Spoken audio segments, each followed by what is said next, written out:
भी नूरिया तो उनकी जाना तू पीछाना मेरे नाल निकाह पड़े सही है कोई ना दस दे बता मैं बाहर जड़े बंदे बैठे सारे मार जल्दी दसा मैं मेरी गल कान खोल के लाई सुना तो ये काम ना कीता कि मैं जड़ा कोई नहीं छड़ना बाहर।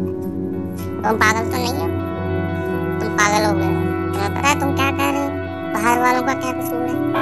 तुम उन्हें मारोगे? तुम पागल हो गए हो? तुम डॉक्टर के पास जाओ जल्दी जाओ डॉक्टर के पास। ऐसा नहीं हो सकता। मैं पागल नहीं हुआ अभी। मैं अभी पागल नहीं हुआ। मैं अभी पागल नहीं हुआ। तुम पागल हो। तुम्हारा दिमाग खराब हो गया है। तुम जो कह रही हो गलत है। मैं गलत कह रही हूँ? तुम्हें क्या लगता है मैं पागल हूँ या तुम्हें पागल कह रही हूँ? बिल्कुल ठीक है। तुम्हें डॉक्टर के पास जाना चाहिए। जाओ जल्दी जाओ। चलते क्यों नहीं हो?